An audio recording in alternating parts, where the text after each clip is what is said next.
Sidang ujian dokter terbuka yang saya hormati Promovenda Dian Yulianta Lestari, dokter spesialis patologi anatomi, adalah mahasiswa angkatan tahun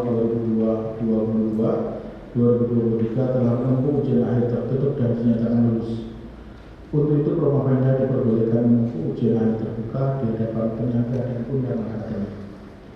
Seorang doktor selain dapat menghasilkan disertasi dengan benar dan handal, juga harus dapat mempertahankan disertasi tersebut terhadap berbagai sanggahan. Untuk itu perlu dilaksanakan ujian akhir terbuka di hadapan para penyangga dan undangan akademik. Para penyangga serta promotor dan co-promotor dalam ujian akhir terbuka ini dimohon memberikan penilaian mengenai nomor satu adalah alur pikir ilmiah Promovenda dalam mempertahankan disertasi terhadap berbagai sanggahan. Yang kedua, sumbangan terhadap bidang ilmu atau nilai penerapannya. Sedangkan jawaban pertanyaan daripada undangan akademik dapat sebagai bahan pertimbangan penilaian.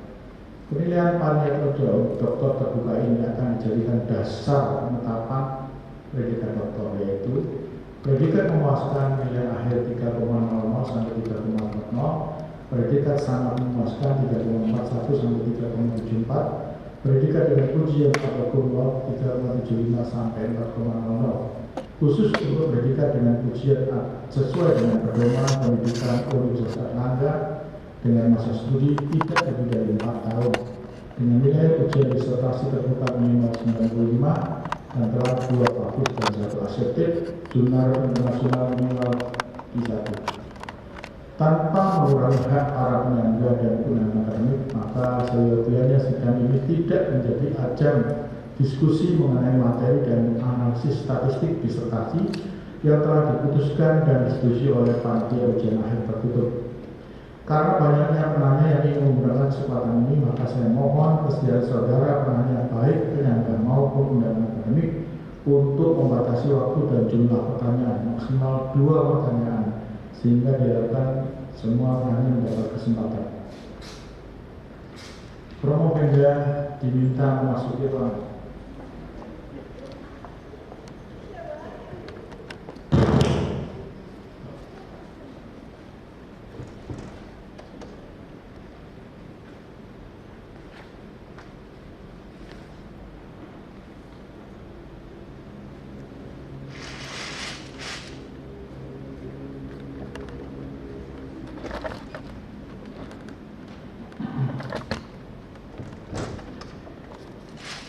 Saudara Promovenda Dian Yulianta Lestari, dokter spesialis patologi anatomi, saya minta datang di hadapan sidang ujian ini dengan maksud agar saudara dapat mempertahankan disertasi saudara terhadap sanggahan para penyangga.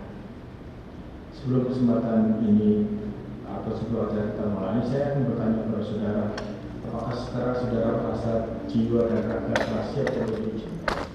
Siap, Prof. Baik, terima kasih.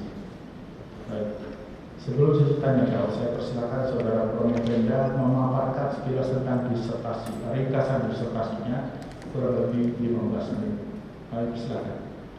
Terima kasih, Prof. Assalamualaikum warahmatullahi wabarakatuh.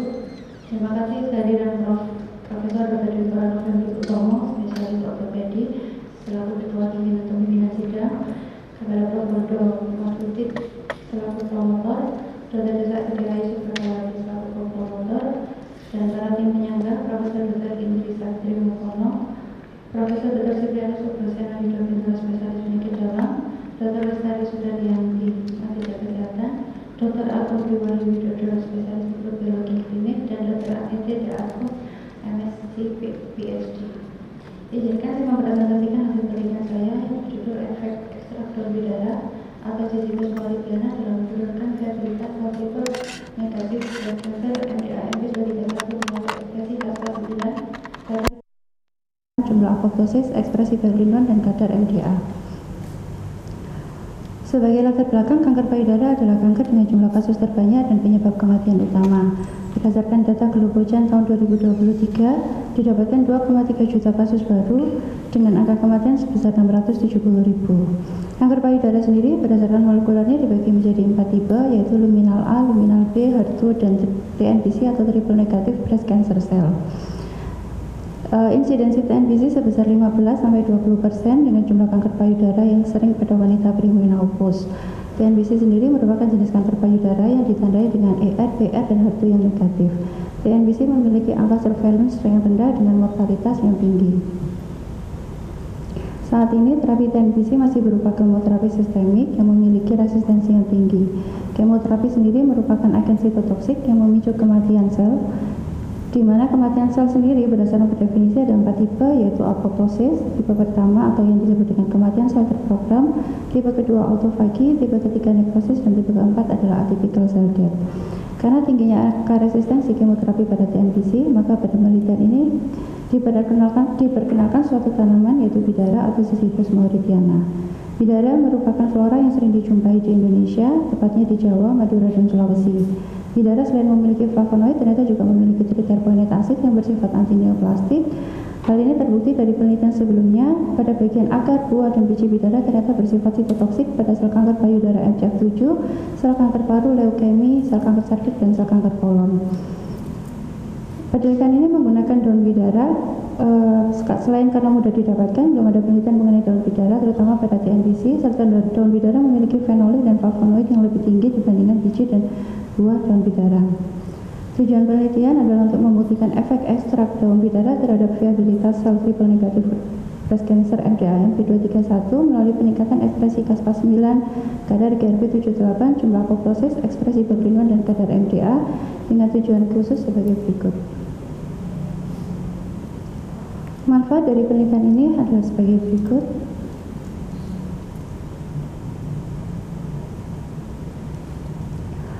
Ziziphus mauritiana memiliki kandungan triterpenoid acid yaitu betulinic acid dan linoleic acid yang bersifat antineoplastik.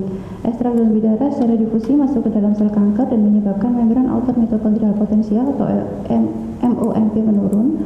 Penurunan MOMP ini menyebabkan permeabilitas mitokondria meningkat sehingga terjadi peningkatan ROS intraseluler. Akumulasi ROS yang berlebihan dapat menyebabkan mitokondria mengeluarkan sitokrom C ke dalam sitosol.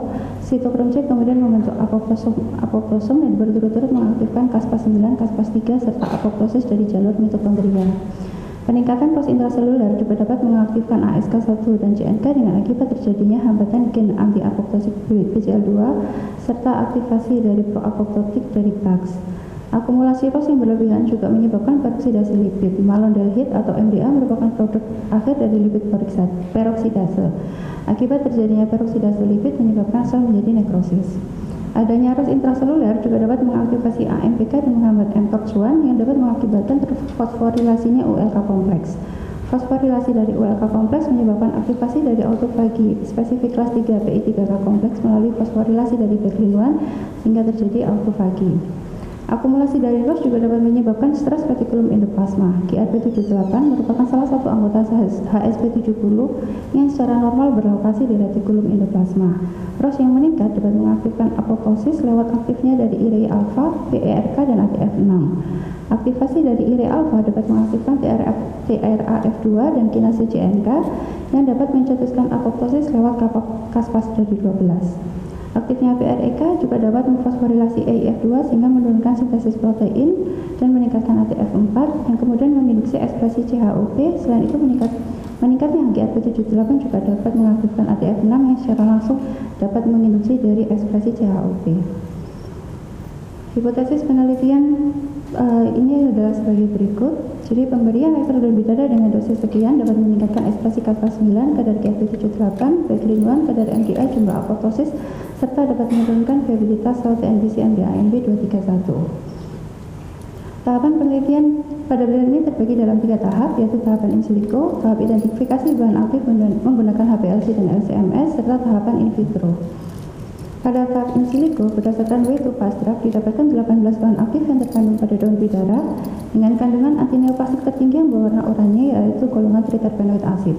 Prediksi protein target didapatkan ada 93 protein yang beririsan antara daun bidara dengan TNBC. Analisis menggunakan gen ontologi dan KIGG mendapatkan hasil daun bidara berperan pada TNBC melalui negative regulation of intrinsic apoptosis, signaling pathway, serta pathway in cancer. Sementara analisis menggunakan molecular complex detection mendapatkan 5 protein yang paling padat interaksi, yaitu PP53, STAT3, AKT1, NF-kappa beta, serta CMYC. Tahap kedua dalam memastikan kandungan betulinic bidara menggunakan HPLC dan LC-MS. Mengandung betulinic acid sebesar 28,3 mikrogram per miligram ekstrak dan 13,4 mikrogram. Hasil penelitian ini lebih banyak dibandingkan kandungan betulinic acid dan oleanic acid pada daun Cicipus jujuba. Ekstrak daun bidara terbukti dapat meningkatkan ekspresi Caspase-9 secara signifikan pada sel TNBC MDA-AMB 231. Hasil penelitian ini membuktikan bahwa genus Cicipus dapat meningkatkan Caspase-9 pada beberapa sel kanker, di mana Caspase-9 merupakan inisiator apoptosis pada apoptosis intrinsik. Ekstrak daun bidara juga dapat meningkatkan kadar GRP78 secara signifikan pada sel TNBC MDA-AMB 231. GRP78 merupakan anggota HSP70 yang berlokasi di retikulum endoplasma. Belum ada penelitian yang serupa sampai saat ini pada genus Cicipus, akan tetapi betulinic acid dilaporkan dapat meningkatkan kemosensitivitas kanker payudara yang diterapi dengan Taxol dengan cara meningkatkan GRP78. Pemberian ekstrak daun bidara juga dapat meningkatkan jumlah apoptosis secara signifikan pada sel TNBC MDA 231. Beberapa penelitian telah dilakukan untuk membuktikan bahwa genus Cicipus, yaitu Cicipus jujuba, Spina Christi, Numularia, dan Mauritiana, ternyata juga dapat menginduksi apoptosis pada berbagai macam sel kanker.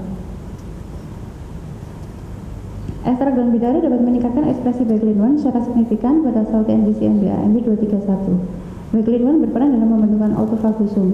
Sampai saat ini belum ada penelitian mengenai genus Cicipus dapat menginduksi Baglin-1, akan tetapi terdapat penelitian mengenai betulinic acid dapat menginduksi autofagi melalui jalur yang dilalui oleh Baglin-1, yaitu AMPK, mTOR, dan ULK1. Pemberian ekstrak daun bidara atau Cicipus mauritiana juga dapat meningkatkan kadar MDA secara signifikan. MDA merupakan tanda adanya stres oksidatif dan merupakan hasil akhir dari peroksidasi lipid. Pemberian ekstrak daun bidara dapat meningkatkan kadar MDA dapat menurunkan viabilitas sel TNBC MDA-AMB 231 secara signifikan dengan penurunan sebesar 29% pada dosis 400 mikrogram per mililiter. Pada penelitian ini, IC50 didapatkan sebesar 373,2 mikrogram per mililiter, di mana berbeda dengan penelitian oleh Prakas tahun 2022 yang mendapatkan IC50 sebesar 159 mikrogram per mililiter. Kemungkinan perbedaan ini disebabkan karena kondisi iklim dan karakteristik tanah yang dapat mempengaruhi polifenol, antioksidan, serta jumlah asam amino bebas asam. Akan tetapi, IC50 dari Cicipus mauritiana masih lebih baik dibandingkan dari genus Cicipus jujuba. Penelitian ini memiliki beberapa keterbatasan, yaitu sebagai berikut.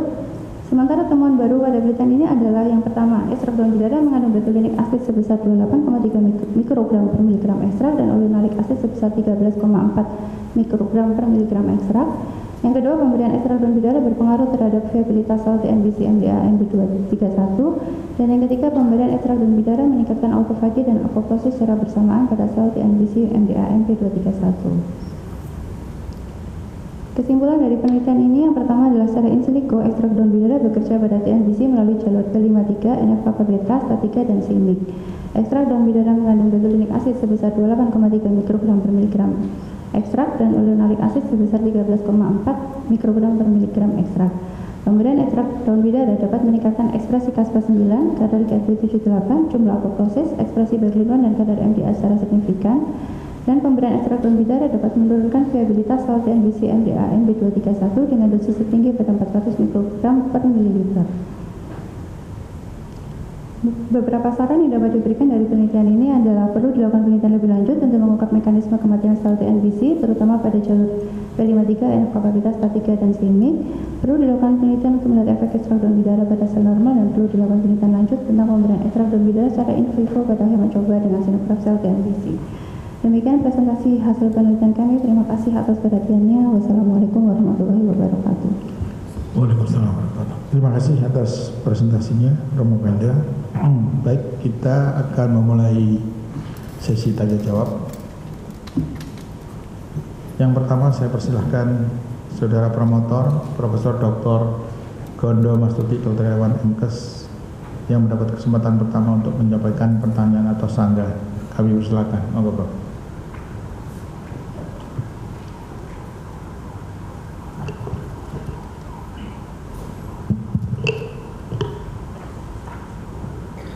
Matur nuwun sangat pimpinan sidang Profesor Dr. Gregora November, SPOT Konsultan sekaligus sebagai KPS S3 Ilmu Kedokteran. Alhamdulillahirrahmanirrahim. Assalamualaikum warahmatullahi wabarakatuh. Saya sampaikan selamat kepada Dr. Dian Yuliarta, SPPA ya. Hari ini sampai pada ujian terbuka. Semoga ujian berjalan lancar, semoga ilmu yang didapatkan berkah barokah dunia akhirat. Amin. Saudara promovenda yang terpelajar, penelitian ini saudara mengamati efek pemberian ekstrak daun Sisyphus mauritiana ya, pada TNBC dengan mengamati nekrosis, apoptosis serta autofagi. Kita tahu bahwa TNBC itu sebenarnya adalah sel kanker yang dia itu spesifik ya, dan dia agak sulit diobati, di mana dia ER negatif, BR negatif, HT juga negatif, dengan angka kekambuhan yang tinggi serta juga sering mengalami resistensi. Nah, untuk pengobatan mungkin agak ada apakah memang ada beberapa masalah dalam hal terapi TNBC ini. Terus kemudian kenapa kok saudari promovenda ini memilih ekstrak daun Sisyphus mauritiana? Itu pertanyaan pertama. Kemudian pertanyaan kedua, penelitian ini itu masih pada tahap in vitro ya, pada kultur sel. Tentunya untuk mendapatkan obat itu masih perlu waktu yang sangat panjang ya, sehingga sampai nanti akhirnya bisa digunakan pada pasien tentunya. Nah, tolong dijelaskan setiap tahap, kira-kira nanti masih perlu tahap apa saja penelitian ini sampai nanti bisa benar-benar diaplikasikan pada pasien TNBC, dan kira-kira lama enggak ya? Monggo silakan. Terima kasih Profesor Dr. Gunumastiti atas pertanyaannya. Saya berusaha menjawab. Saya langsung ke Prof. Kenapa alasan memilih dari daun Sisyphus mauritiana? Yang pertama karena memang pertama adalah TNBC. TNBC sendiri adalah penyakit yang memang memiliki atau kanker yang memiliki resistensi terhadap kemoterapi yang tinggi. Sementara pada Sisyphus mauritiana ternyata terbukti bahwa dia dapat menurunkan viabilitas sel kanker payudara umum MCF7, di mana belum pernah dilakukan penelitian pada triple negatif breast cancer cell. Yang kedua, pemilihan atas dasar itu maka saya memilih Sisyphus mauritiana yang pertama. Yang kedua, kenapa daun? Karena satu, daun memang sering didapatkan dan lebih mudah didapatkan, sehingga kalau seandainya nanti memang terjadi obat standar maka paling mudah distandarisasi adalah daun. Dan yang ketiga, pada penelitian ini ternyata memang didapatkan hasil bahwa daun Sisyphus mauritiana itu ternyata bisa memicu kematian sel itu melalui apoptosis, autofagi maupun nekrosis, sehingga dengan kandungan yang multiple target, jadi dia bisa membuat kematian sel dari berbagai macam jalur, disertai dengan kandungan senyawa lain yang selain betolenik acid dan oleanolic acid yang kemungkinan besar dia bisa dapat melindungi atau bersifat antioksidan, maka diharapkan bahwa Sisyphus mauritiana dapat meningkatkan sensitivitas dari obat kemoterapi yang sekarang sedang dikerjakan. Untuk tahapan untuk agar hasil penelitian ini bisa distandarisasi menjadi sebuah obat di masa depannya, izin saya menampilkan rencana penelitian saya, Prof.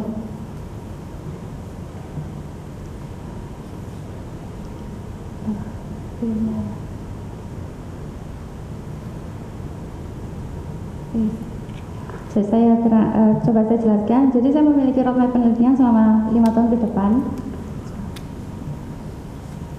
di mana penelitian tahun pertama adalah melakukan validasi in vitro, di mana terjadi itu replikasi dan diversifikasi dari model sel menggunakan berbagai macam sel selain MDA MP231 untuk memastikan bahwa memang terjadi efek yang diharapkan. Yang kedua adalah preklinik awal atau in vivo. Ini menggunakan hewan coba, di mana untuk mengetahui toksisitas organ vital, pengaruh secara pada volume tumor, apoptosis, dan mempengaruhi farmakokinetik dan bioavailabilitas. Untuk tahap ketiga, rencana di tahun ketiga yaitu studi keamanan dan toksisitas preklinik. Pada studi keamanan dan toksisitas preklinik ini yang kita uji adalah uji toksisitas kronis dan subkronis, formulasi sediaan yang terstandarisasi dan regulasi.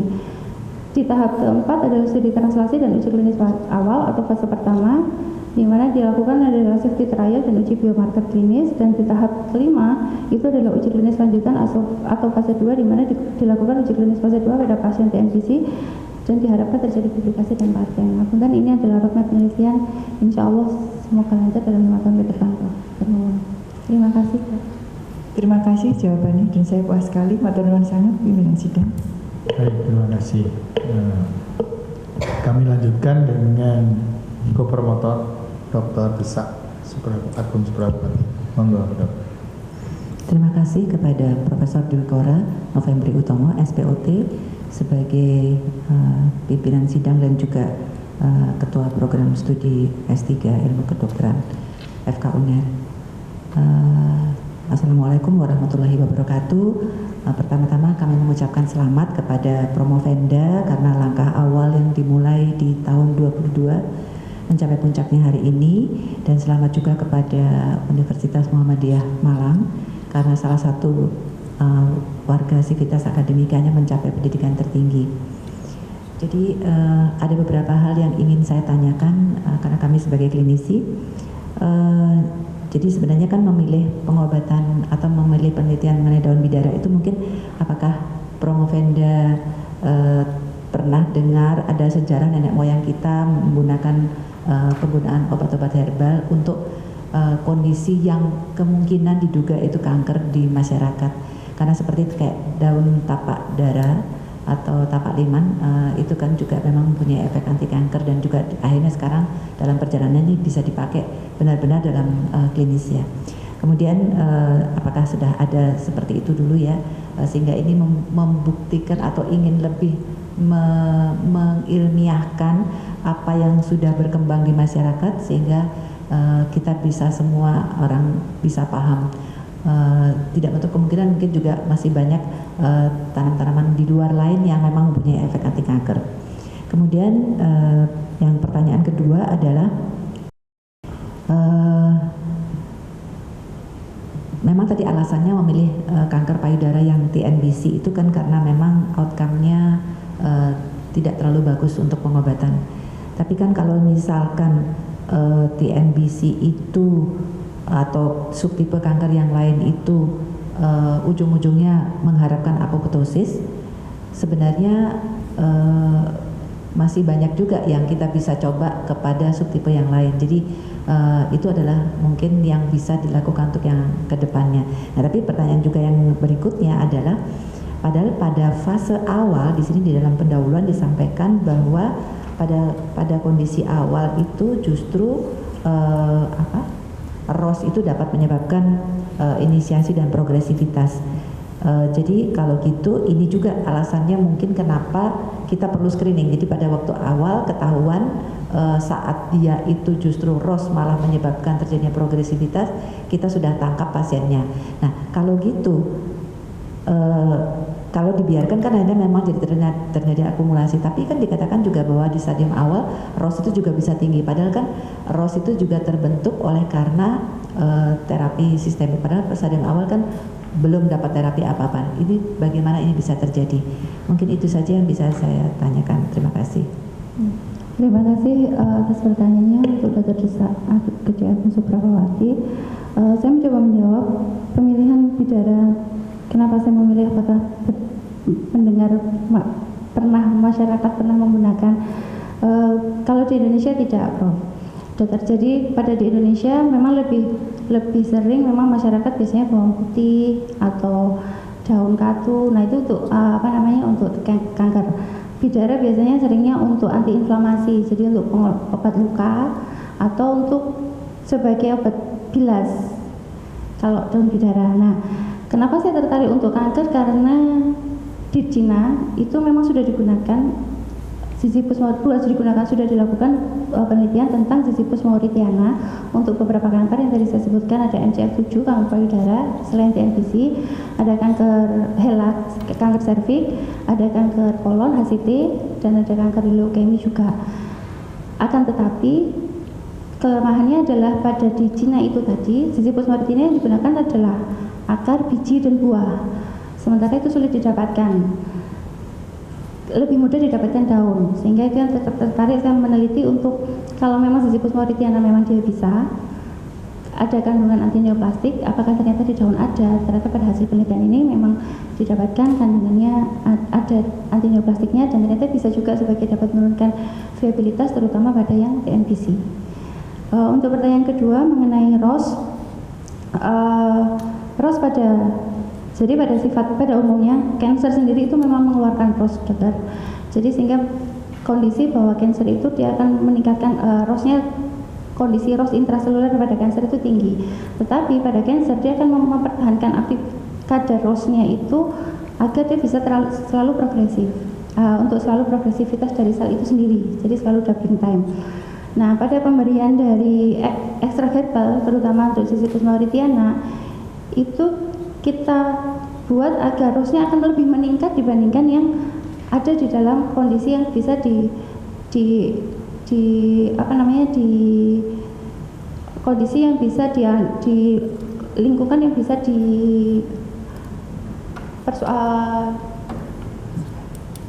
kondisi yang bisa disesuaikan oleh kanker itu sendiri. Jadi maksudnya dibuat agar jauh lebih tinggi sehingga pada saat dengan ROS yang lebih tinggi maka akan terjadi kematian sel yang tujuannya adalah kematian sel dari sel kanker itu sendiri. Itu maksud dari kenapa kok di kanker kan harusnya sudah ada ROS untuk menjaga progresivitas, tetapi di sini kita beri dia daun bidara yang dia memang menstimulasi terjadinya ROS sehingga ROS-nya akan meningkat sekali. Itu terbukti bahwa pada penelitian ini terjadi peningkatan dari GRP78, terjadi ER stress, itu akan menyebabkan terjadinya putusan dari apoptosis dari jalur ER stress maupun dari jalur apoptosis intrinsik. Begitu, dokter. Terima kasih, pimpinan sidang, saya puas. Baik, terima kasih. Jadi ini duet antara promotor dan seorang ahli patologi, satunya ahli kanker yang setiap hari bergulat dengan menangani pasien kanker payudara ya. Ini sangat-sangat inline dengan topik penelitian Anda, dan juga mungkin yang nantinya kan sudah pernah membimbing dari kualifikasi sampai tertutup ya. Guru kita yang lain adalah dari sisi biomolekulernya, dari biokimia ya, Prof. Indri. Baik, untuk selanjutnya kami persilahkan tamu kita dari Malang, yaitu FK Universitas Brawijaya, Dr. Agustin Iskandar, MKes, spesialis patologi klinik subspesialis PI konsultan. Monggo. Oke. Matur nuwun, Prof. Bismillahirrahmanirrahim. Assalamualaikum warahmatullahi wabarakatuh. Pertama-tama selamat ya, Dr. Dian. Saya kira sudah berhasil untuk mempresentasikan tadi dan hasil penelitiannya juga sangat bagus. Selamat juga kepada Dr. Medi, Pak Dekan. Ini nanti dokternya nambah, berarti prodi SP1-nya insya Allah nambah lagi ya Pak Dekan. Karena kemarin mau buka SP1 nih, neurologi. Matur nuwun juga, saya sudah diundang kembali ke sini untuk bergabung dengan alma mater saya dulu. Matur nuwun, Prof. Yang pertama, pertanyaan saya ada dua ya, Dr. Dian. Yang pertama tadi ini kan penelitiannya kan hasilnya bagus semua ya. Jadi ekstrak daun bidara punya efek ya, baik meningkatkan ekspresi Caspase-9 dan lain-lain ya. Nah, ini efek yang ada ini kan, ini ada efek autofagi, kemudian apoptosis, dan kemudian meningkatnya peroksidasi lipid ya. Nah, efek ini apakah sendiri-sendiri atau dia berjalan sinergi atau mungkin antagonis ya, karena kan mengingat TNBC itu tadi kan susah terapinya ya dan potensi untuk resistensi itu kan juga tinggi, sehingga ini nanti akan jadi masukan untuk pengembangan kedepannya nanti akan seperti apa. Itu yang pertama. Kemudian yang kedua adalah di sini ada antara penelitian in silico kemudian dengan molekuler ya. Bagaimana penelitian ini menjamin bahwa efek yang ditimbulkan pada penelitian ini, efek daun bidara ini adalah karena kandungan betulinic acid dan oleanolic acidnya, bukan karena senyawa-senyawa lain dari daun bidara. Ya. Mungkin itu pertanyaan saya, atau nuwun. Terima kasih pertanyaannya untuk Dr. Agustin. Saya mencoba menjawab.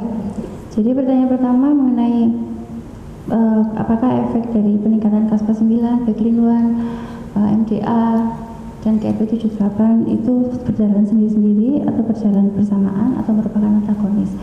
Jadi pada penelitian ini, salah satu keterbatasan dari penelitian ini adalah kami menilai langsung kepada puncak yang digelilai. Jadi contohnya untuk nekrosis, saya langsung menilai MDA. Untuk autofagi saya menilai Beclin-1, sementara untuk PR stress saya menilai dari KRP78, dan untuk apoptosis saya menilai jumlah dan Caspase 9. Apakah dikatakan dia bisa berjalan bersama-sama atau sendirian? Ini membutuhkan penelitian yang memang untuk merangkai jalur tersebut. Karena saya hanya meneliti di parameter puncak, di parameter hilir, bukan di hulu. Kalau untuk antagonis, kemungkinan besar pada penelitian saya ini dia bersifat memang semua bersinergis. Terbukti bahwa peningkatan apoptosis dengan di dosis yang sama terjadi peningkatan Beclin-1 juga. Dengan kata lain bahwa pada kondisi Roche yang sangat meningkat, maka Beclin-1 yang harusnya autofagi dia protektif terhadap sel kanker, itu ternyata dia justru mencetuskan terjadinya kematian sel kanker itu sendiri. Jadi bisa dikatakan bahwa hasil yang didapatkan memang dia bekerja secara sinergis. Tetapi untuk dia apakah dia bekerja sendiri-sendiri atau bekerja berjalan seiringan membutuhkan penelitian lanjutan, karena memang yang saya teliti adalah parameter yang ada di hilir. Sementara untuk mengetahui dia bekerja bersama, mungkin kita harus tahu misalkan kalau untuk KRP78 kita menilai CHOP-nya atau JNK-nya, sehingga dia bisa mengkaitkan bahwa kalau JNK naik berarti Caspase 12-nya naik atau dan bersambung dengan mitokondrianya begitu. Untuk pertanyaan kedua, untuk in silico dan molekuler dan efek yang ditimbulkan. Jadi pada prinsipnya memang hasil in silico itu memang menyatakan bahwa dia bekerja pada jalur B53, B53, STAT3, NF beta. Nah itu adalah merupakan hulunya. Sementara yang saya nilai tadi adalah hilir. Jadi memang diperlukan penelitian lebih lanjut untuk menyambungkan itu. Apakah itu memang betul? Kalau kita tahu secara teori memang harusnya kalau P53 terjadi sesuatu, memang dia bisa mencetuskan apoptosis intrinsik yang ditandai dengan Caspase 9 dan jumlah apoptosis menurun. Tetapi yang satu masih berupa hasil in silico, yang satu sudah berupa hasil in vitro. Untuk efek yang ditimbulkan, apakah memang yakin dari triterpenoid acid gitu ya? Kalau berdasarkan hasil in silico, memang yang memiliki kandungan antineoplastik terbanyak adalah golongan triterpenoid acid. Sementara golongan yang selain triterpenoid acid seperti flavonoid dan saponin, dia tidak memiliki atau sedikit memiliki antineoplastik. Jadi bisa saya tarik kesimpulan bahwa yang menyebabkan terjadinya penurunan viabilitas akibat kandungan antineoplastik adalah betulinic acid dan oleanolic acid. Begitu, Dokter. Matur nuwun. Matur nuwun, saya kira cukup. Mungkin satu lagi aja. Berarti ini nanti mau jadi monoterapi atau adjuvan kemoterapi? Kalau dilihat dari hasil penelitian saya, jalannya ke arah adjuvan terapi. Adjuvan, karena sinergis itu tadi ya. Oke, matur nuwun, saya kira sudah cukup. Baik. Terima kasih atas pertanyaannya dan jawab. Saya lanjutkan dengan penyangga berikutnya, yaitu guru kita Profesor Dr. Indri Safriti Mukono, Dr. MS. Monggo, Prof. Terima kasih. Assalamualaikum warahmatullahi wabarakatuh. Selamat Dr. Dian ya. Akhirnya sudah sampai di sini. Dalam waktu tidak terlalu lama ya Bapak pimpinan sidang. Sudah sampai di sini, sudah bisa menyelesaikan disertasinya yang sangat luar biasa menurut saya, dengan berbagai liku-liku yang harus selalu berubah, tapi akhirnya jadi juga yang sangat luar biasa menurut saya. Saya hanya akan menanyakan tidak terlalu banyak. Ya, jadi di sini dikatakan bahwa ekstrak dari darah ini terhadap BCMDA MP231 di sini memang terbukti bisa meningkatkan apoptosis, viabilitas selnya menurun, kemudian autofaginya meningkat. Walaupun di sini dosisnya berbeda-beda ya, kalau tidak salah ya. Kemudian tadi juga telah dipaparkan tentang rencana penelitiannya 5 tahun ke depan.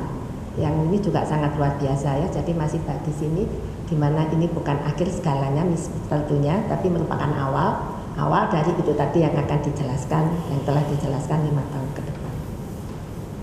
Yang ingin saya tanyakan di sini ada saran, sebenarnya tadi sudah disinggung sedikit. P53 meneliti melalui jalur P53, RFKB, Statika dan MIG. Tadi tidak terlihat ya di yang 5 tahun itu, atau mungkin saya kelewat. Kalau memang meneliti pada sel normal memang itu diperlukan, ya, yang ditelitikan pada sel GMDA MP2.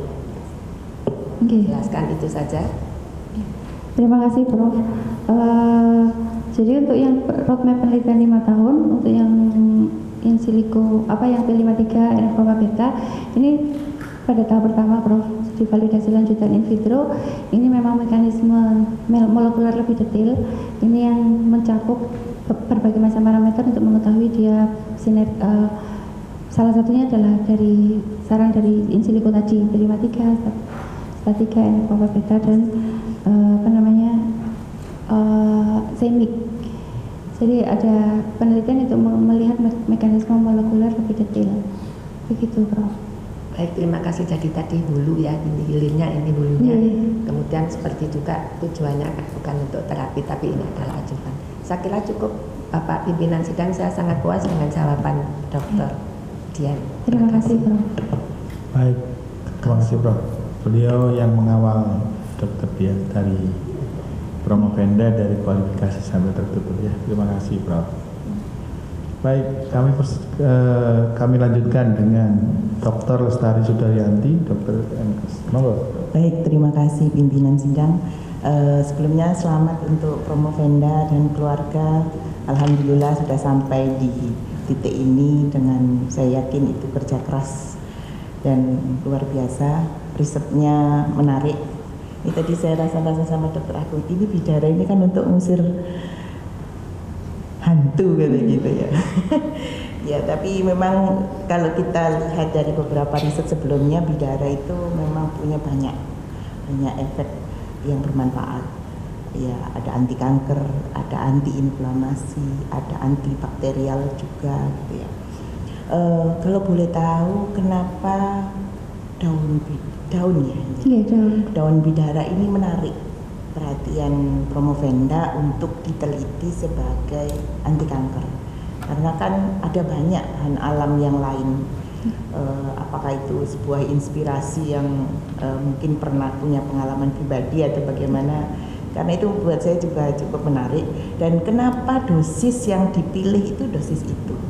Karena Anda memilih parameter kan untuk proses peroksidasi lipid ya, dengan mengidentifikasi MTA. Makanya saya pikirkan, Anda berpikir bahwa daun bidara itu mungkin bukan efek anti kankernya yang ditembak, yang ada di incaran Anda, tetapi antioksidannya.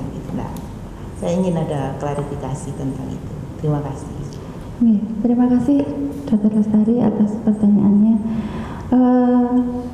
Kenapa memilih bidara? Memang daun bidara atau daun Sisyphus mauritiana itu tadi berdasarkan riset sebelumnya, memang beberapa genus Sisyphus itu banyak digunakan.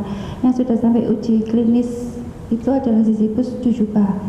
Sementara yang di Indonesia itu paling banyak adalah Sisyphus mauritiana. Nah, ternyata pada daerah Cina Sisyphus mauritiana memang sudah terbukti sebagai anti kanker meskipun masih in vitro, tetapi yang dipakai adalah akar, biji, buah, belum pernah daun. Sementara daun jauh lebih banyak dibandingkan akar, biji, dan buah. Dan daun bisa didapatkan kapan saja tanpa melihat siklus panen. mudah didapatkan, sehingga otomatis seandainya nanti memang penelitian ini berhasil dan bisa jadi obat terstandarisasi, akan lebih mudah penggunaannya, mudah terstandar. Itu pemilihan daun. Kalau boleh jujur, kenapa juga saya milih daun bidara, salah satunya adalah karena saya melanjutkan penelitian saya waktu jadi sebelum ambil S3 waktu itu saya hanya melihat daun bidara karena ada di Al-Quran memang. Jadi sesuai visi misi dari FK UMM yang harus keislaman, Islami, maka saya mengambil daun bidara. Ternyata memang daun bidara juga bisa sebagai anti neoplasma. Untuk pemilihan dosis sebelumnya memang sudah saya melakukan penelitian pendahuluan, dokter. Jadi penelitian pendahuluan itu dari dosis terendah 5 mikrogram per mililiter sampai dosis ketemu waktu itu sudah 100. Ternyata IC 50 belum dapat. Sampai akhirnya didapatkan IC 50 di 373, baru saya menggunakan kami konsultasi dengan promotor dan kopromotor. Kita sepakati pada dosis yang digunakan adalah antara 100 sampai 400. Dengan pertimbangan IC 50 yang kita dapatkan waktu itu adalah 373. Begitu, dokter. Terima kasih. Baik, jadi ada uji pendahuluan ya. Karena saya kok belum membaca ini ya detail tentang uji pendahuluannya. Saya kira mungkin itu perlu dimasukkan di dalam naskah sehingga kita tahu bahwa dosis itu tidak tiba-tiba muncul gitu loh, tetapi melalui proses uji pendahuluannya.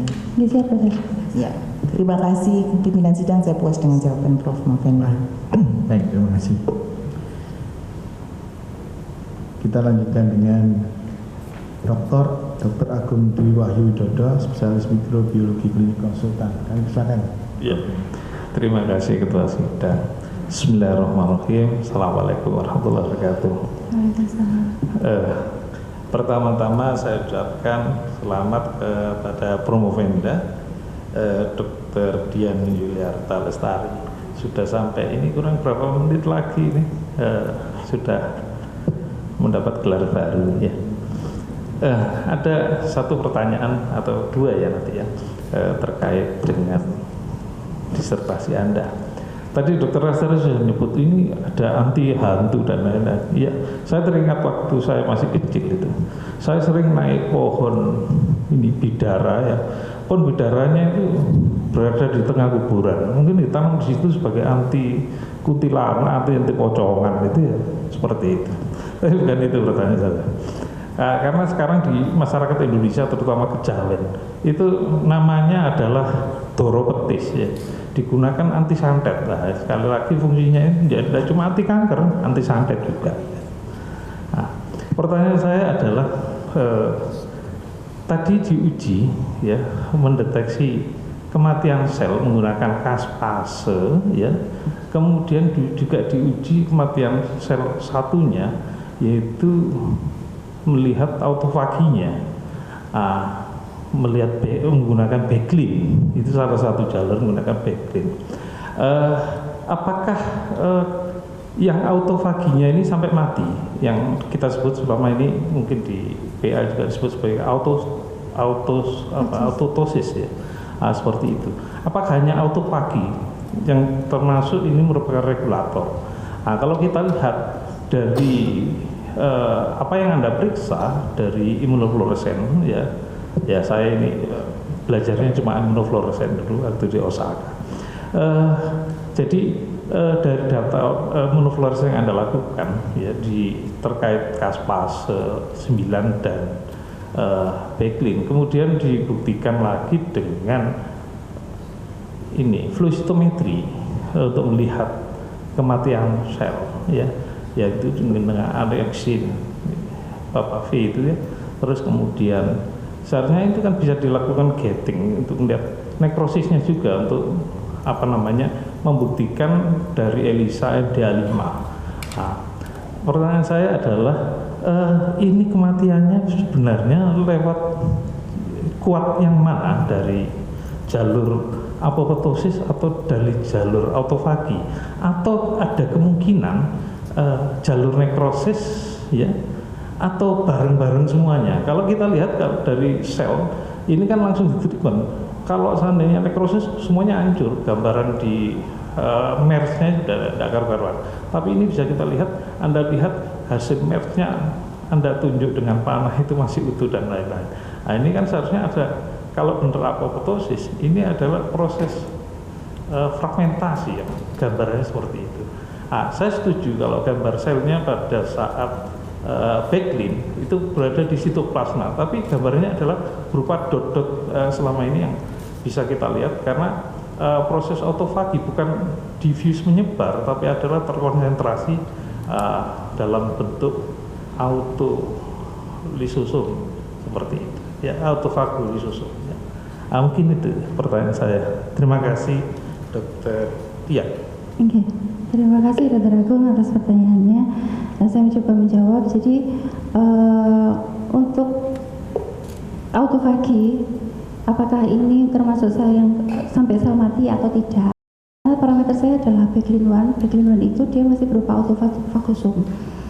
Jadi dia masih belum sampai untuk menentukan bahwa dia memang autofagi mati atau tidak. Jadi dia, karena backlink 1 itu adalah salah satu termasuk OLK1 itu kompleks tadi yang dia termasuk inisiator dari autofagosum. Sehingga otomatis kalau untuk melihat apakah dia sampai mati atau tidak, memang pemeriksaannya harusnya pakai bukan imunofluorescence tapi mikroskop elektron jauh lebih bagus mungkin.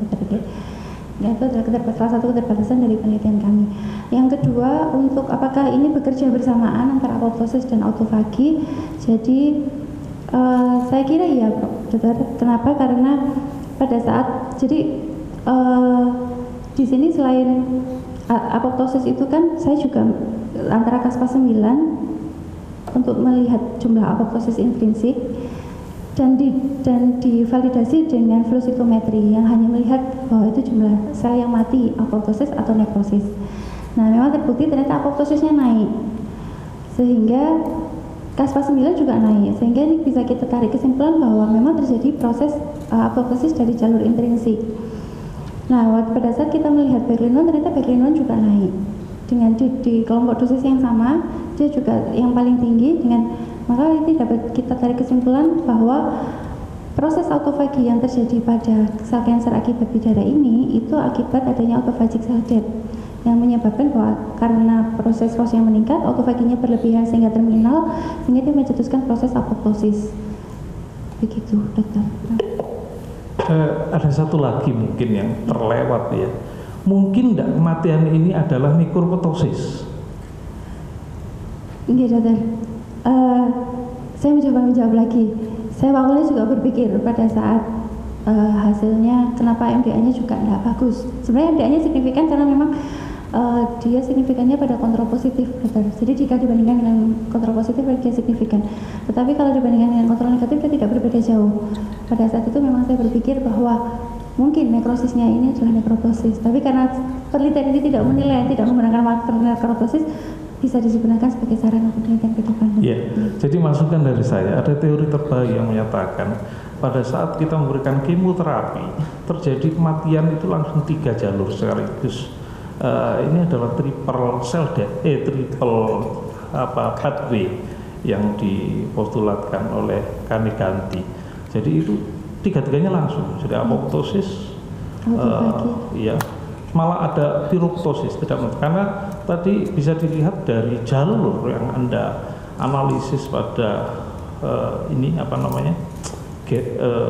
pertama itu di penelitian pertama itu kan nuklear faktor Kappa B, bacanya nuklear faktor Kappa B ini kan teraktifkan ya, tidak menunjukkan inflamasi terjadi, sehingga ada jalur satu lagi yaitu piruptosis yang mungkin terjadi pada kasus ini. Mungkin ya teori ini memang bisa terbukti pada kasus dengan kemoterapi. Mungkin itu masukan dari saya. Terima kasih Ketua Sidang. Saya puas dengan jawabannya Romo Venda. Baik, terima kasih luar biasa. Selain pertanyaan ada insight baru ya, mungkin bisa menjadi suatu penelitian lanjutan. Terima kasih. Selanjutnya kami persilahkan Dr. Aneta Om MSc PhD. Terima kasih pimpinan sidang. Selamat ya Dokter Dian, insya Allah sebentar lagi ya menjadi dokter. Penelitian ini sangat bagus sebenarnya ya. Jadi metode yang digunakan cukup kompleks, kemudian juga alur berpikirnya juga baik ya. Yang ingin saya tanyakan adalah tujuan Dokter Dian melakukan penelitian in silico apa? tujuan melakukan penelitian in silico? Langsung saya jawab, dokter. Terima kasih atas pertanyaannya. Jadi karena kenapa saya mau melakukan penelitian in silico di awal adalah karena memang belum ada penelitian sebelumnya mengenai daun Sisyphus mauritiana terhadap sel TNBC. Jadi sebelum saya melakukan in vitro, apakah betul memang dia bisa beririsan, apakah betul dia bisa digunakan, nah itu saya menggunakan in silico, dokter. Ternyata memang ada beberapa protein target yang bisa beririsan, dan karena itu adalah ada 5 protein target yang beririsan dari hasil in silico. Kami memutuskan waktu itu saya konsultasi dengan promotor dan kopromotor bahwa kita akan mengambil target dari kematian sel. Begitu. Oke, iya. Di top 5 protein atau gennya itu kan tadi disebutkan juga di dalam sini ada TP53, Cmix, NF-κB dan lain sebagainya, dan tapi di judul ini adalah Caspase 9, GRP78 dan lain sebagainya, di mana Caspase 9 ini ya tidak termasuk ke top 5 ya, kemudian juga Backlin juga nggak masuk ke top 5. Kenapa kira-kira tidak memilih yang memang top 5 tadi? Kenapa pertimbangan tidak menggunakan yang hasil dari in silico itu karena dia hulu, jadi dia merupakan parameter hulu yang dia bisa jauh kemana-mana, jalurnya banyak. Sementara yang saya lihat itu, yang saya inginkan sebenarnya adalah dia betul nggak sih bisa sebagai menurunkan viabilitas, dia betul nggak sih dia bisa menurunkan bersifat sitotoksik terhadap sel kanker, sehingga otomatis karena ini adalah penelitian awal untuk membuktikan bahwa memang betul tidaknya dia bersifat toksik pada sel kanker, maka saya harus memastikan dia bisa mematikan sel kanker itu atau tidak, sehingga saya menggunakan parameter hilir. Kalau pada yang saya gunakan itu ada beberapa yang memang masuk di top prediksi protein targetnya masuk, tetapi meskipun bukan top 5-nya. Begitu, dokter. Kalau top 5-nya karena dia memang besar kayak seperti P53, dia kan di inti sel, jadi sehingga dia bisa jalan kemana-mana.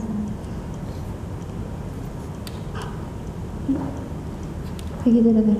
Oke. Cuman tetap aja menurut saya sih masih tidak terlalu masuk akal ya. Kita melakukan in silico di awal, kita dapat yang terbaik, kemudian yang diperiksa adalah yang lebih akhir lagi, kemudian ketika dipublikasi malah ke CD81 gitu. Jadi mungkin nanti ya untuk penelitian kedepannya ketika kita ingin melakukan penelitian, kalau mau bikin alir ya, bikin mengalir, jadi ketika kita dapat in silico baru kemudian apa yang kita dapat di situ kemudian kita lakukan. Kalaupun nanti misalnya tidak bisa misalnya ya, itu nanti ada alasannya, misalnya tidak ada alatnya, tidak ada apanya, itu kan akan lebih mudah ya. Terima kasih Dokter Dian. Baik, terima kasih. Saya lanjutkan dengan penyangga yang lain, yaitu Ketua Sidang Tertutup Profesor Dr. Ugrosena Yudha Bintoro, dokter spesialis penyakit dalam kombinasi. Monggo Prof.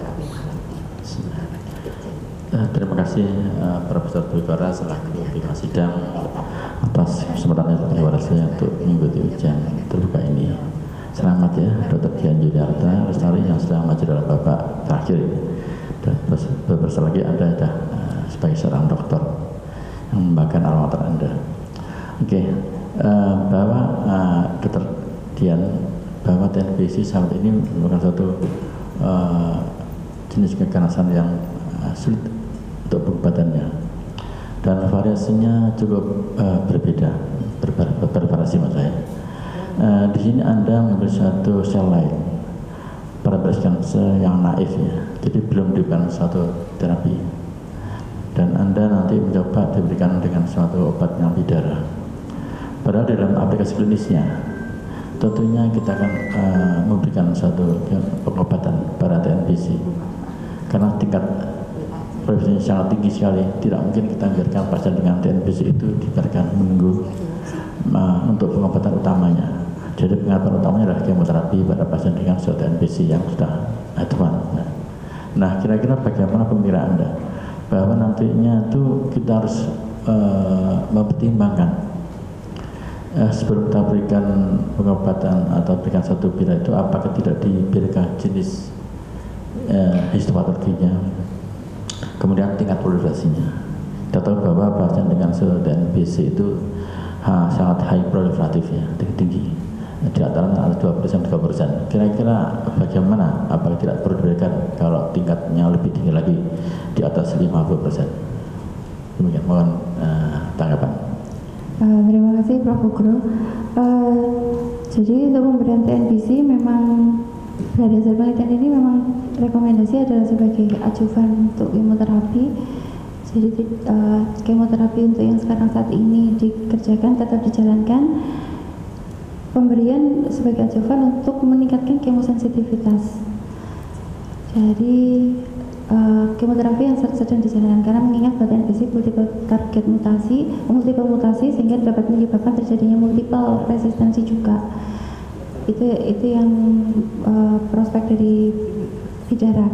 Untuk apakah perlu dilakukan penelitian atau pemberian pada yang high proliferation index pada TNBC, dokter. Jadi karena memang sifatnya ajuvan memang jauh lebih bagus pada pasien-pasien yang menerima kemoterapi, begitu. Mungkin saya tanya lagi, maksudnya ajuvan yang mana? Jadi dia berfungsi untuk meningkatkan kemosensitivitas karena dia dapat menurunkan dari kemoresisten dari obat kemoterapi itu sendiri. Karena dengan kandungan yang dimilikinya, dia bisa meningkatkan atau menurunkan viabilitas sel dan meningkatkan jumlah apoptosis. Sehingga otomatis pada saat obat itu terjadi resisten dengan adanya tambahan ekstrak bidara, dia bisa terjadi menurunkan kemoresistensi dan meningkatkan kemosensitivitas sehingga jumlah apoptosis akan meningkat sehingga viabilitas akan turun dengan tambahan dari obat ini. Begitu, Prof. Ya, biasanya pasien dengan suatu breast cancer itu obat utamanya adalah yang lokalis adalah operasi, dan ajuvannya adalah suatu kemoterapi. Ya, ajuvan kemoterapi yang saya tanyakan kapan diberikan suatu bidara ini? Apakah setelah operasi langsung? Apakah konkuren dengan suatu kemoterapi atau setelah kemoterapi? Karena berkaitan dengan suatu proses 3 hal tadi, autopsis, autofagi ataupun nekrosis. Jadi karena izin menjawab, Prof. Jadi karena ini memang bersifat dari ajuvan kemoterapi, memang cocok untuk pasien-pasien dengan stadium lanjut yang inoperable dan dia hanya membutuhkan kemoterapi. Tetapi itu hanya wacana dari penelitian ini, Prof. Masih perlu dilakukan penelitian mendatang untuk mengetahui apakah memang betul seperti itu target yang diharapkan, bagaimana rutenya, bagaimana sediaannya, itu memang butuh penelitian lanjutan, Prof. Jadi belum ada jurnal yang mengatakan bahwa ingin diberikan bersama dengan kemoterapi. Belum pernah ada. Mungkin nanti langkah berikutnya ya, dokter, dia nanti bisa untuk sakit capaian lagi. Demikian saya puas dengan jawabannya dari Dr. Dian Yulata. Terima kasih Bapak. Terima kasih Prof. Jadi mungkin dari penyangga sudah 8 orang, mungkin giliran saya. Jadi memang penelitian ini saya ucapkan selamat ya. Penelitian ini saya mengapresiasi mengisi suatu gap yang sangat penting, yaitu uji anti kanker TNBC dengan ekstrak daun bidara khususnya pada sel MDA MP231 yang selama ini untuk daun belum pernah dilaporkan begitu. Ya memang bobot ilmiah pada penelitian ini memang meskipun in vitro dicoba dilakukan suatu penelitian integrasi dengan in silico. Memang tadi ada sedikit kritisi, tapi apapun saya kira ini sesuatu langkah yang luar biasa dan bisa menginspirasi bahwa penelitian in vitro maupun juga bisa dengan dikombinasi dengan in silico. Pertanyaan saya satu saja. Hasil penelitian saudara menunjukkan bahwa viabilitas sel setelah pemberian ekstrak bidara itu lebih rendah dari cisplatin. Ya. Apakah ini berarti ekstrak bidara itu lebih poten dari cisplatin? Mohon penjelasan saudara.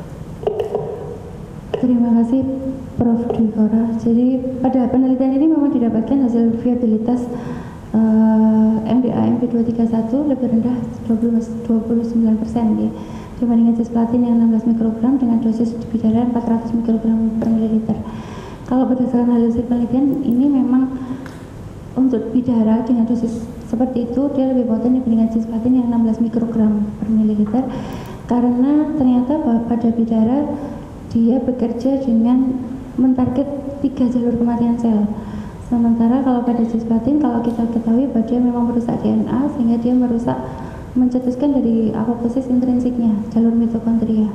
Sementara kalau pada bidara ternyata dia tidak hanya dari apoptosis intrinsik saja, tetapi dia juga bisa mencetuskan autofagi dan ER stres yang mencetuskan apoptosis juga. Begitu, Prof. Baik, terima kasih atas jawabannya. Saya puas dengan jawaban Anda. Selanjutnya, waktu 60 menit dari para penyangga telah usai. Sudah selanjutnya kami tawarkan kepada undangan akademik. Yang pertama kami persilahkan Profesor Dr. Jani Junaidi, dokter spesialis penyakit dalam, konsultan penyakit tropik infeksi. Kami silakan Prof untuk mengajukan pertanyaan.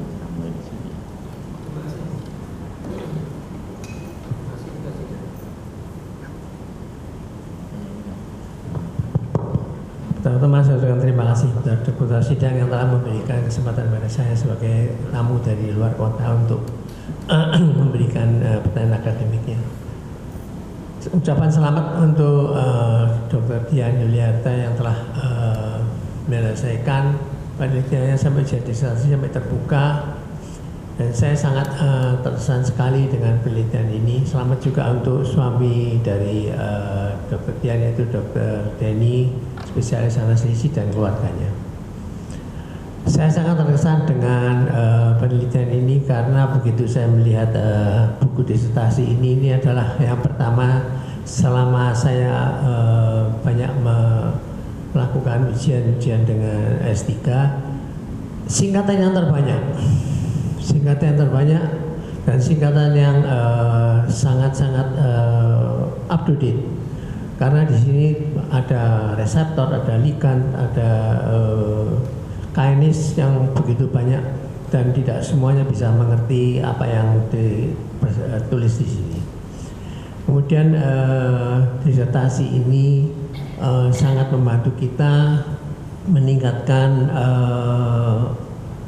obat-obat tradisional. Sebelumnya di tempat kami juga ada penelitian mengenai sukateki, mungkin Prof. Gresano mengetahui itu sukateki terhadap penderita dengan acute leukemia oleh Dr. Agustin. Dan pertanyaan saya adalah di sini ada konsep autofagi.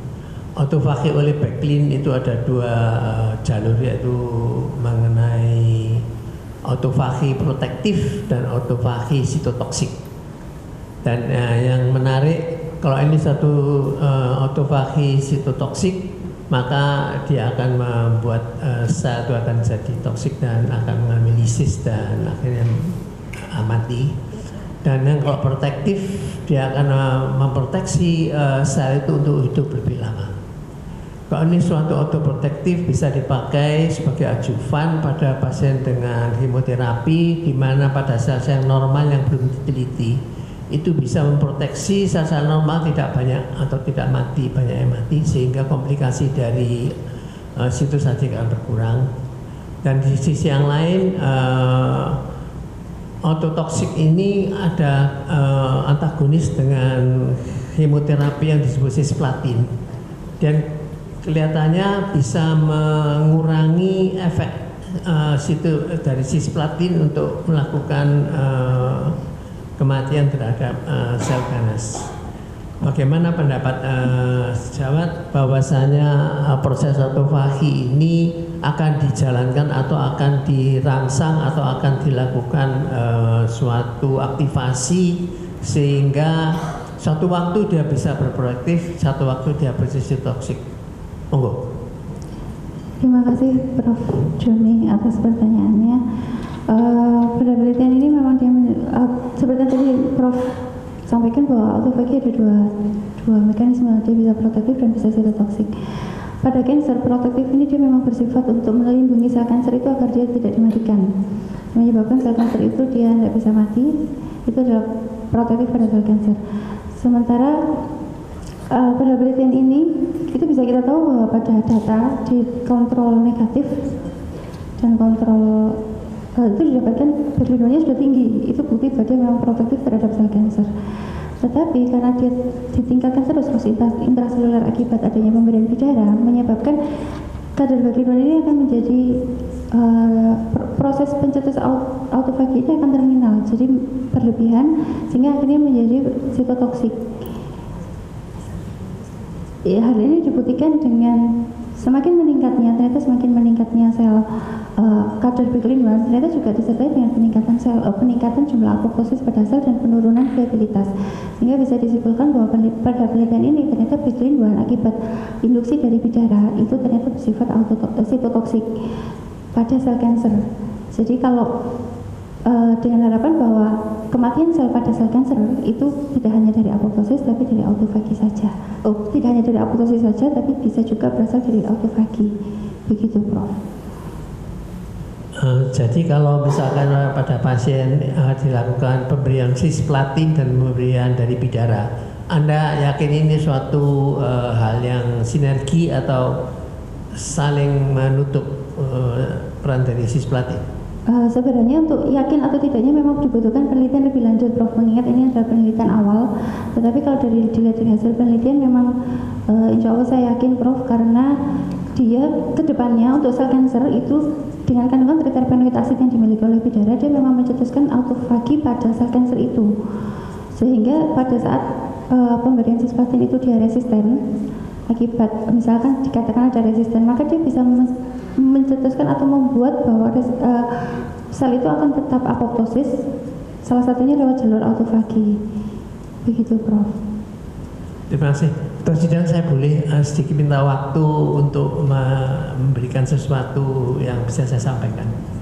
Yaitu pada 54 tahun yang lalu saya pernah disumpah di ruangan ini yang sangat sakral. Saya pernah berdiri di pojok sana dengan lagu Goda Musik Hitur dan Satya Erlangga di atas sana. Jadi setelah 54 tahun ini, terima kasih Ketua Sidang saya diberikan kesempatan lagi untuk hadir di ruang sini sebagai penguji. Terima kasih. Mungkin ya saya adalah yang tertua di ruangan ini. Usia saya sudah 81 tahun. Terima kasih. Wassalamualaikum warahmatullahi wabarakatuh. Waalaikumsalam. Terima kasih Prof. Joni. Tidak kelihatan kalau 81 tahun. Masih segar. Baik. Pertanyaannya luar biasa ya. Baik, yang selanjutnya kami persilakan Dr. Medi Setiawan, Dokter Spesialis Penyakit Dalam Binasim, Dekan UFKUMM untuk memberikan pertanyaan. Monggo. Terima kasih pimpinan sidang. Alhamdulillah atas nama pribadi dan institusi FKUMM kami turut bangga salah satu staf kami sudah mencapai pada titik ini. Dr. Dian selamat, Dr. Dian Jonathan Sekali dan keluarga. Dan mudah-mudahan Prof dalam waktu singkat nanti masih ada 2 lagi Prof yang di sini, Dr. Ma'ruf dan Dr. Baharudin, mudah-mudahan segera menyusul. Terima kasih sekali. 6 tahun yang lalu saya juga duduk di sini, Prof. Saya alumni di sini juga, Prof Indah juga sebagai dosen kami. Hanya satu pertanyaan, Dr. Dian, terima kasih sekali. Pada data ini kan ada peningkatan ROS ya, dan ditujukan dengan peringatan MDA. Yang ingin saya tanyakan bagaimana nanti untuk strategi pengobatan berbasis daun bidara ini untuk menjamin supaya untuk tetap sel normalnya terhadap sel normal. Bagaimana strategi apa yang mungkin dilakukan? Terima kasih. Terima kasih Dr. Medi atas pertanyaannya. Saya mencoba menjawab. Jadi memang pada penelitian ini pemberian daun bidara memang bisa meningkatkan kadar ROS intraseluler. Ya, jadi ditandai salah satunya adalah selain kadar ROS yang meningkat, dia juga adanya peningkatan dari kadar MDA. Nah, apakah ROS itu akan mengganggu sel normal? Harus kita lihat bahwa pada penelitian ini yang digunakan bukan bahan aktif, jadi adalah bahan ekstrak yang dia selain triterpenoid asid yang antineoplastik, dia juga ada kandungan flavonoid dan saponin yang dia bersifat antioksidan, dengan harapan flavonoid tadi itu jika diberikan secara sistemik kepada bukan sel kanker, jadi pada orang atau mungkin kepada in vivo, itu yang sel normal dia akan flavonoid akan berfungsi sebagai antioksidan, sementara sel kanker dia akan terkena antineoplastiknya. Harapannya seperti itu. Yang kedua, bagaimana caranya agar dia bisa seperti itu? Dengan harapan mungkin perlu penelitian lebih lanjut sesuai dengan roadmap kami, perlu standarisasi dari bentuk, sediaan, dan rute pemberian untuk menyebabkan agar apa yang kita harapkan bisa sesuai target sel. Salah satunya adalah mungkin penggunaan sediaan yang agar targeted delivery, jadi deliverynya benar-benar masuk ke dalam sel, bukan ke sel lainnya, seperti itu, dokter. Sambung, dokter. Terima kasih sekali, Dr. Dian. Alhamdulillah topik yang diangkat Bapak Ketua Sidang, Prof, sesuai dengan visi kita keislaman memang menggunakan daun bidara dan sesuai dengan roadmap penelitian, sesuai dengan klaster penelitian yang ada di universitas dan di fakultas. Terima kasih sekali, Dr. Dian. Terima kasih, Prof. Terima kasih, Pak Dekan. Ya, memang daun bidara ini memang juga sebagai untuk rukyah, juga untuk arti ya memang penangkal sih, itu dalam agama Islam sangat-sangat ada sunnah Rasulullah ya. Baik, saya lanjutkan dengan Dr. Ruby Yuriana Asparini, dokter spesialis bedah plastik rekonstruksi konsultan. Kami silakan sebagai Wadik 1 FKUMM. Terima kasih. Terima kasih pada pimpinan sidang, Profesor Dr. Nikora Novembri, SPOT, subspesialis pambul dan lutut konsultan.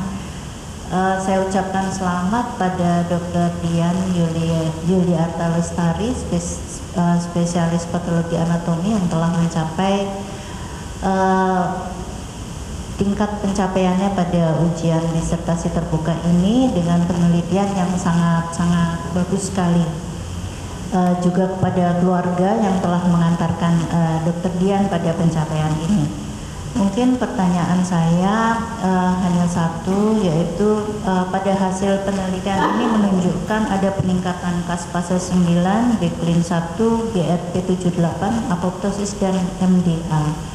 Dari hasil tersebut, menurut Dr. Dian, jalur kematian sel mana yang paling mungkin berpengaruh terhadap penekanan viabilitas dari TNBC itu sendiri? Demikian.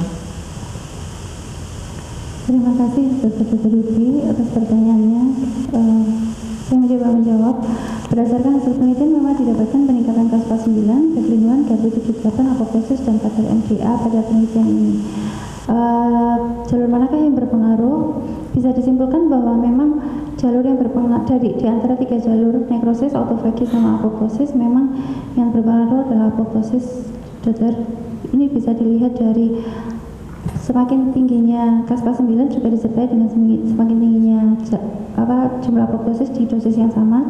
Semakin tingginya Becklin 1 juga disertai dengan semakin tingginya apoptosis di jalur yang sama. Sementara seperti kita tahu bahwa Becklin 1 maupun GRP 78 jika dia mencapai fase serangsangan yang terminal atau stresor terminal, maka dia juga bisa mencetuskan apoptosis. Jadi memang kemungkinan besar jalur di antara ketiga jalur itu jalur apoptosis yang paling dominan pada bidara ini, dokter. Begitu. Terima kasih, saya puas atas jawabannya. Saya kembalikan pada pimpinan sidang. Baik, terima kasih atas pertanyaannya. Mungkin yang terakhir kami persilahkan Dr. Diah Fauziah, dokter spesialis patologi anatomi konsultan. Monggo, Dok.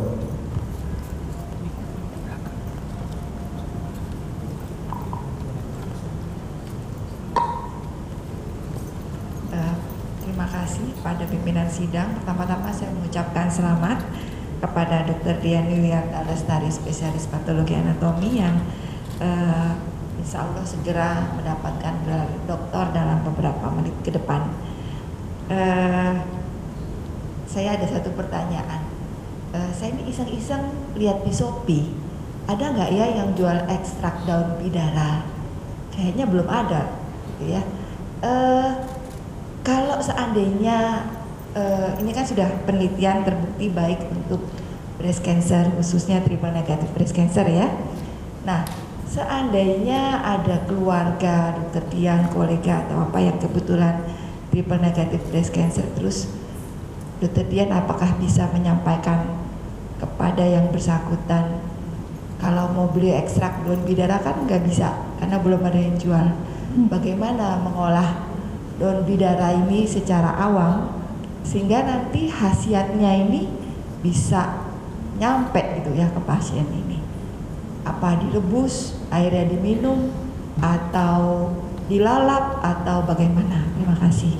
Ya, terima kasih dokter atas pertanyaannya. Memang belum ada dokter kalau untuk ekstrak daun bidara dijual secara bebas karena memang selama ini pada masyarakat itu daun bidara hanya direbus untuk dibuat ruqyah, betul seperti kata dokter Profesor Dwi Kora. Biasanya memang hanya sebagai bilasan, air bilasan dan ruqyah. Berdasarkan penelitian ini memang dia bisa sebagai anti neoplastik, tetapi melalui mekanisme ekstraksi di mana melakukan pelarutan tertentu, salah satunya adalah metanol, sehingga otomatis. Dan yang kedua, hasil penelitian ini memang masih penelitian awal dokter, jadi untuk menyarankan agar orang agar menggunakan bidara sebagai anti cancer itu perlu penelitian lanjutan tahapannya, setidaknya in vivo dulu ke hewan coba, baru uji klinis. Minimal hewan coba kita bisa tahu rutenya bagaimana, apakah harus per oral atau haruskah intravena begitu, bioavailabilitasnya bagaimana. Jadi untuk menyarankan kita harus melalui standarisasi dari fitofarmaka dulu dokter. Jadi oleh karena itu makanya kenapa kok di pasaran belum ada ekstrak daun bidara, karena ini memang novelty sebenarnya dokter dia. Jadi dengan harapan kita ada banyak tumbuhan di sekitar kita bidara yang banyak digunakan sebagai pemilas, ternyata juga bersifat sebagai anti cancer. Begitu dokter, terima kasih. Terima kasih. Jadi belum bisa direbus ya? Belum, kalau direbus biasanya dibilas. Iya, terima kasih ya. Baik, terima kasih pertanyaannya. Sidang ujian akhir terbuka yang saya hormati, waktu ujian sudah berakhir. Permintaan maaf kepada undangan akademi yang belum dapat kesempatan bertanya. Selanjutnya akan diadakan rapat yudisium untuk menetapkan predikat disertasi promovenda. Kami mohon promovenda dan para undangan akademik meninggalkan ruang sidang ujian dokter terbuka dan dipersilakan kembali pada saat pengumuman hasil yudisium. Hasil rapat yudisium ujian dokter terbuka dan setelah mempertimbangkan prestasi yang telah dicapai promovenda dalam selama masa dalam pendidikan, ketekunan dan kesungguhan promovenda dalam melakukan penelitian, ketelitian dan ketekunan dalam mempelajari kepustakaan, kemampuan promovenda dalam menarik kesimpulan yang bermanfaat, serta cara promovenda mempertahankan disertasi yang menggambarkan kemampuan promovenda dengan menguasai sangat baik di bidang ilmu yang diliti, dan juga semangat promovenda dalam upaya menyelesaikan pendidikan, serta kredibilitas ilmiah dan kegunaan, serta sumbangan yang berharga dari disertasi promovenda untuk ilmu pengetahuan. Selain itu, juga memperhatikan bahwa nomor 1 adalah penilaian yang dilakukan oleh panitia ujian dokter tertutup tanggal 21 Juli 2025 yang diketuai oleh Profesor Dr. Ugroseno Yudo Bintoro, spesialis penyakit dalam Kahom Binasim. Dan yang kedua adalah segala peraturan dan wewenang yang ada pada program studi doktor ilmu kedokteran Fakultas Kedokteran Universitas Erlangga. Maka dengan ini pimpinan sidang memutuskan bahwa disertasi saudara promovenda diterima.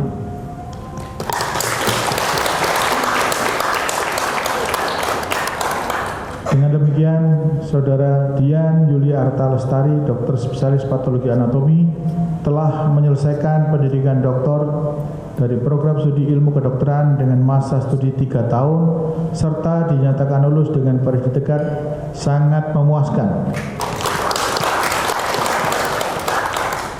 Kepadanya diberikan hak untuk memakai gelar doktor dengan hak dan kewajiban serta kehormatan yang menurut hukum melekat pada gelar itu. Dr. Dian Yuliarta Lestari, dokter spesialis patologi anatomi, adalah doktor yang ke-1082 dari program studi doktor ilmu kedokteran Fakultas Kedokteran Universitas Erlangga. Kemudian kami mempersilahkan sekarang promovenda untuk menyampaikan kesan dan pesannya. Silakan. Alhamdulillahirrahmanirrahim. Puji syukur dan saya panjatkan kehadirat Allah SWT atas segala rahmat, taufik dan hidayahnya sehingga saya bisa berdiri di sini hari ini. Tidak lupa salawat dan salam saya sampaikan kepada Rasulullah SAW. Dengan segala kerendahan hati, saya mengucapkan terima kasih dan menghargai sebesar-besarnya kepada Profesor Dr. Muhammad Nasih, Sarjana Ekonomi selaku Rektor Universitas Airlangga yang telah memberikan kesempatan dan fasilitas untuk melanjutkan studi. Profesor Dr. Budi Santoso, Dokter Spesialis Obstetrik Ginekologi Konsultan selaku Dekan Fakultas Kedokteran Universitas Airlangga. Profesor Dr. Dwi Korana Femri Utomo, Dokter Spesialis Ortopedi, Spesialis PR Konsultan selaku Koordinator Program Studi Dokter Ilmu Kedokteran Fakultas Kedokteran dan juga sebagai selaku pimpinan sidang pada ujian kedua kali ini yang telah memberikan kemudahan selama menempuh pendidikan di program doktoral ini. Ucapan terima kasih saya sampaikan kepada kedua promotor saya. Jadi saya punya dua promotor, Prof. Indri Sawitri Mukono dan Prof. Gondo Matuti. Prof. Indri yang membersamai saya dari awal, dari pemilihan judul, topik, ujian kualifikasi hingga ujian tertutup.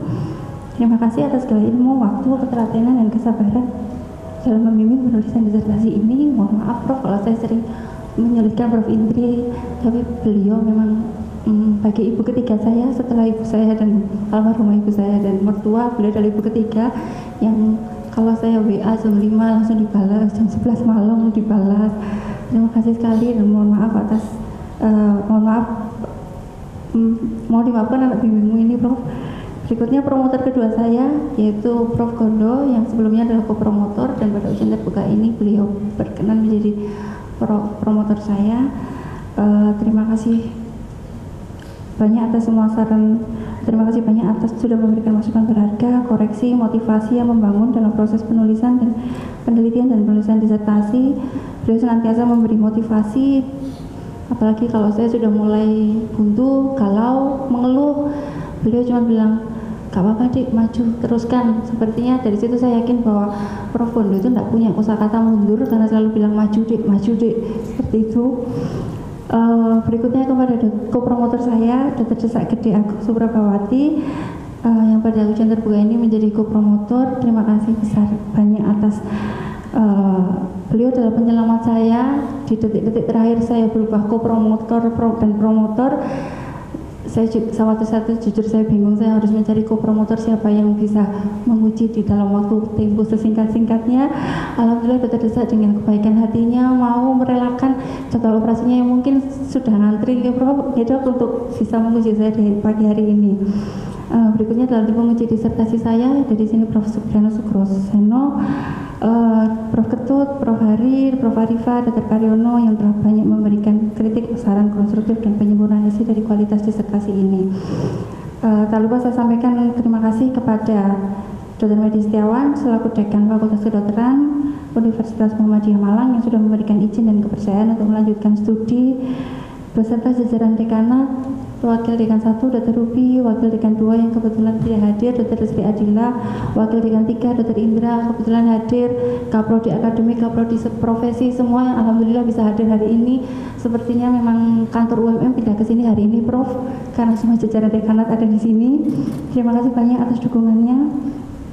Seluruh staf dosen dan tenaga kependidikan pada Fakultas Kedokteran Universitas Airlangga dan Kedokteran UMM yang telah banyak memberikan kemudahan dan dukungan bagi saya, terutama pada teman-teman dosen yang bersedia hadir Prof untuk datang hari ini untuk memberikan dukungan moral kepada saya. Tidak lupa juga orang tua tercinta yang alhamdulillah bisa hadir, Bapak saya Budi Utomo dan Ibu saya almarhumah Siti Maimunah senantiasa mendoakan, memberikan kasih sayang, semangat dan dukungan yang tidak henti dalam setiap langkah hidup saya. Saya yakin bahwa saya bisa berdiri pada hari ini adalah doa yang tidak pernah putus dari mereka, Prof. Tak lupa juga suami tercinta saya, Dr. Dani Wijayanto, yang penuh dengan kesabaran, pengertian, dan cinta kasih, senantiasa mendampingi, menyemangati, dan menjadi sumber kekuatan dan sumber pendanaan saya, terutama Prof. Dan yang terakhir adalah anak-anak pinter saya, Muhammad Irfan Wijayanto dan Almira Maritza Wijayanto, yang menjadi sumber inspirasi, motivasi, dan kebahagiaan yang tidak ternilai. Maafkan waktu yang tersita selama proses saya untuk menjalani proses studi ini. Tak lupa terima kasih saya sampaikan kepada pihak-pihak yang belum saya sebutkan. Mungkin kalau saya tulis satu persatu namanya bisa melebihi disertasi saya yang 300 halaman, Prof. Terima kasih banyak sekali. Semoga selalu kebaikan dan dukungan yang diberikan mendapatkan balasan dari Allah Subhanahu wa taala. Jazakumullah khair. Semoga Allah membalas berkat lipat atas kebaikan jenengan sekalian. Terima kasih. Assalamualaikum warahmatullahi wabarakatuh. Terima kasih atas kesan dan pesannya. Sekarang kami persilahkan promotor menyampaikan kesan atau pesannya. Silakan. Alhamdulillahirrahmanirrahim. Assalamualaikum warahmatullahi wabarakatuh. Puji syukur kita panjatkan kehadirat Allah Subhanahu wa taala yang telah memberikan kesempatan pada kita semua ya, dalam keadaan sehat walafiat, dalam keadaan yang baik semuanya. Juga salawat dan salam untuk Nabi Muhammad SAW. Saya ucapkan terima kasih dan penghargaan yang setinggi-tingginya saya sampaikan kepada Profesor Dr. Indri Safitri, Dr. MS. Matur nuwun sangat ya Prof, sudah mendampingi Dr. Dian mulai dari awal sampai seminggu yang lalu harus berganti. Benar-benar seminggu yang lalu, hari Rabu ya kita rapat ya, hari Rabu, sehingga Prof. Indri karena alasan administrasi harus diganti, sehingga saya matur nuwun sangat ya Prof, dan pangapunten. Saya merasa berdosa, sebenarnya merasa bersalah kok saya yang duduk di sini, mestinya itu Prof. Indri bukan saya. Demikian, matur nuwun sangat. Kemudian saya sampaikan selamat kepada Dr. Dian Yuliarta ya, juga keluarga. Juga saya sampaikan selamat kepada Universitas Muhammadiyah Malang, dalam hal ini Bapak Dekan Dr. Medi Setiawan SPPD. Matur nuwun sangat, juga memberi kesempatan kepada Dr. Dian untuk meningkatkan kualitas dirinya dengan studi S3 di sini. Juga kepada jajaran pimpinan yang lain, Wadek 1 Dr. Ruby, juga Wadek 3, pangapunten saya tadi lupa namanya, pangapunten sangat ya yang telah hadir, juga mungkin Wadek 2 yang tidak hadir di sini. Saya mengenal Dr. Dian ini sejak beliau SPPA, karena alumni di SPPA kita ya, di FK UNER ini. Saya mengenal beliau ini rajin dan teliti, sehingga dalam proses pembimbingan pun memudahkan kami sebagai pembimbing, karena memang beliaunya aslinya sudah rajin, aslinya sudah teliti, jadi kami hanya dorong aja sedikit. Memang benar nggak boleh mundur, harus maju terus, karena tidak ada yang sempurna di dunia ini. Ujian berapa kali pun tetap ada revisi. Jadi seperti itu, makanya harus maju saja. Yang penting maju dan modalnya sudah banyak karena hasil risetnya bagus. Dan ketelitiannya ini juga terbukti hari ini tuh IPK-nya itu 4. Namun belum bisa cum laude karena memang syarat di cum laude kami itu nilai 95, 2 publish dan 1 accepted, karena beliau hanya 2 publish, satunya ada lagi 1. Itu yang menjadi kami tadi rapatnya agak lama ya, karena sebenarnya kepinginnya beliau cum laude, cuman karena memang belum memenuhi syarat, mestinya ada 1 accepted lagi. Cuma memang sebenarnya masih ada artikel yang akan direncanakan untuk publish, tapi memang ya belum accepted saja. Demikian. Alhamdulillahirrahmanirrahim, dengan selesainya studi S3 ini ya Dr. Dian, tadi sudah saya tanyakan pada waktu saya bertanya, yaitu adanya roadmap. Jadi saya berharap roadmapnya ini tetap dilanjutkan, namun untuk menyelesaikan sampai mencapai tahap obat bisa digunakan butuh waktu yang sangat panjang, butuh riset yang sangat panjang, tentunya membutuhkan dukungan ya Bapak Dekan, mohon didukung. Mohon dukungannya bukan hanya dukungan moral ya, tapi juga butuh dukungan pendanaan, dan tentunya juga butuh teamwork dan mungkin tidak mungkin bisa dikerjakan sendiri, butuh teamwork di sini bisa mahasiswa S1, juga bisa rekan-rekan dosen yang mungkin terlibat. Kalau di sana ada mahasiswa S2 mungkin juga bisa dilibatkan. Saya rasa riset ini luar biasa. Kalau nantinya bisa digunakan sebagai bahan obat untuk membantu terapi TNBC, yang TNBC itu dikenal memang paling sulit terapinya, maka akan luar biasa sekali dan bisa menghasilkan paten dalam hal pengobatan. Selamat berjuang, karena perjuangan ini belum selesai dan masih harus terus dilanjutkan. Selamat berjuang, semoga perjuangannya ini bisa membuahkan hasil, membantu pasien, juga bisa meningkatkan kualitas diri, bisa menjadi sumber pahala, sumber kebaikan, keberkahan untuk dunia dan akhirat. Demikian yang dapat saya sampaikan. Matur nuwun sangat, mohon maaf apabila saya ada kesalahan dan sebagainya. Matur nuwun sangat. Juga satu kali lagi saya tadi lupa menyampaikan ucapan terima kasih kepada tim penguji, mulai dari kualifikasi, proposal, tertutup, terbuka. Karena penguji ini ternyata yang diakui hanya ujian terbuka, sehingga ujian tertutup itu belum bisa masuk untuk BKD, sehingga saya mengucapkan terima kasih yang sebanyak-banyaknya, karena memang karena adanya ujian itulah riset ini atau hasil disertasi ini menjadi sempurna. Demikian, matur nuwun sangat. Billahi taufiq wal hidayah. Assalamualaikum warahmatullahi wabarakatuh. Waalaikumsalam warahmatullahi wabarakatuh. Terima kasih promotor atas kesan dan pesannya. Promotornya seorang ustazah juga ini. Baik. Hadirin sekalian, dengan demikian rapat sidang ujian terbuka telah selesai.